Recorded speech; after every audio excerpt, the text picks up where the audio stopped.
Hii ni taarifa kwa umma iliyochapishwa kwenye ukurasa rasmi wa Instagram wa Makamu wa Rais wa Jamhuri ya Muungano wa Tanzania, Balozi Daktari Emmanuel John Nchimbi, Makamu wa Rais wa Jamhuri ya Muungano wa Tanzania, tarehe 25 Agosti ya mwaka 2026. Taarifa inasomeka kwamba ni taarifa kwa umma. Na nukuu kile ambacho kimeandikwa kwenye taarifa hii.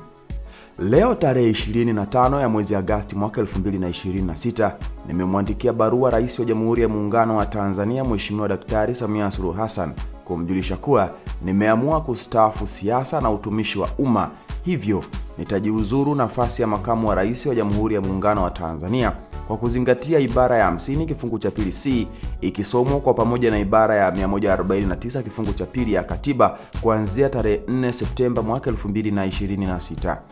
Tarehe 27 Agosti mwaka 2025, nilimwahidi Mheshimiwa Rais Daktari Samia Suluhu Hassan kuwa nitamsaidia yeye na nchi yetu kwa uwezo wangu wote na kwa uaminifu.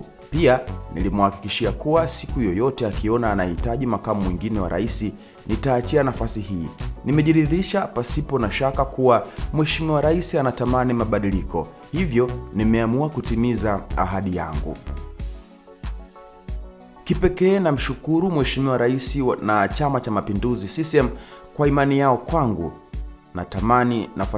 Natumia nafasi hii pia kuwashukuru Watanzania wote kwa ushirikiano mkubwa mlionipa wakati wote niliokuwa katika utumishi wa umma, na kuhakikishia kuwa nitaendelea kuwa raia mwema wa Tanzania. Balozi Daktari Emmanuel John Nchimbi, Makamu wa Rais wa Jamhuri ya Muungano wa Tanzania.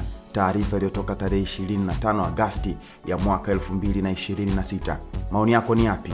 Nione kwenye comment, maoni yako itakuwa vyema na sodakta sana. Hii ni VOT Media. Si wakati wote tumechangamka hamasa na kuendelea kusubscribe YouTube channel ya kwetu. Subscribe, like, comment, share kwa ndugu jamaa na marafiki ili siku zote wasiweze kupitwa na taarifa zote muhimu ambazo zinakuwa zinatoka kwetu.